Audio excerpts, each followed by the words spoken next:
This is Pastor Ray Frank, Syracuse Wesleyan Church. Today is Monday, September the 4th, Labor Day. Trust you're having a great holiday with your family and being able to relax and enjoy yourself. We certainly are praising the Lord. Lorna and I came home from Colorado Springs Friday night.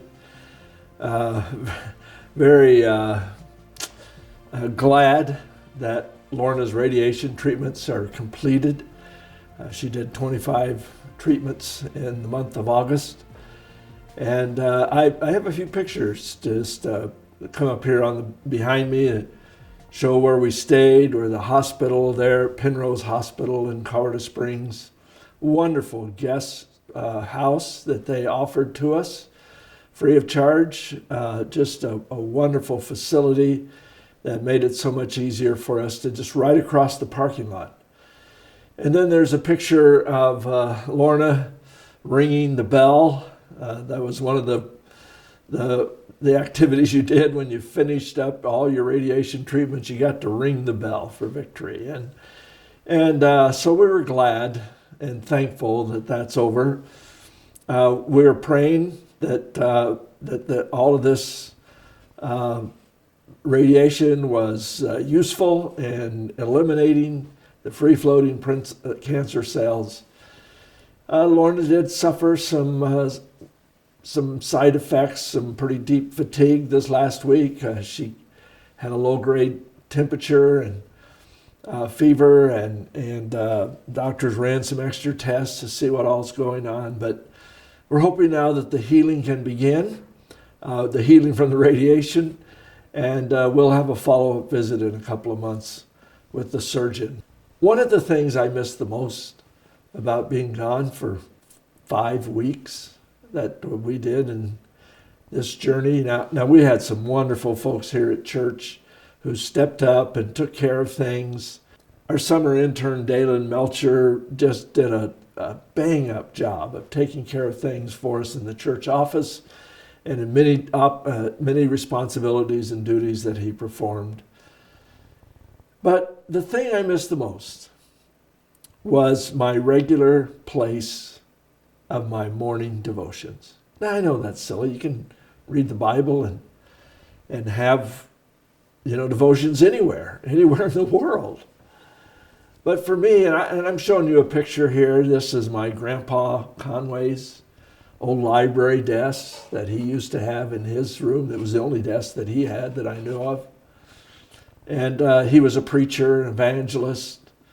And I've always found this place a very special place of quietness and a sense of God's presence. And what a joy it was. Saturday morning, yesterday morning, again this morning, Monday morning, to have a little bit of time in my favorite place of daily devotions. One of the verses that stood out to me, this emotional struggle, in some ways perhaps even a spiritual struggle, because Satan certainly attacks when we're in crisis and tries to get us to doubt, tries to get us to fear, tries to have us battle depression and all of those things. But the Lord spoke to me very strongly in a couple of verses out of Psalm 94. And I wanted to share them with you. Unless the Lord had given me help, I would soon have dwelt in the silence of death.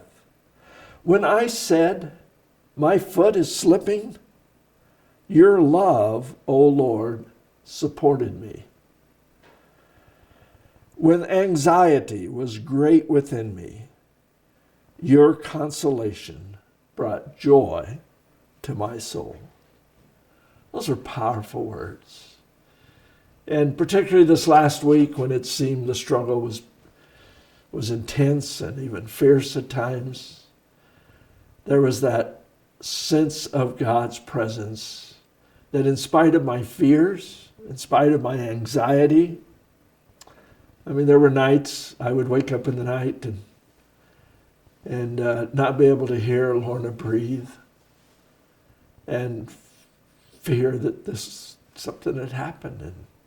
She was gone. But she's breathing, and eventually she'd move, and my heart would kind of relax, and I'd be able to go back to sleep. But folks, in those dark times, in those moments, I was so glad I had God's word that spoke directly to my heart. I trust you've had that experience. The way to get it is just read the word, or at least listen to it.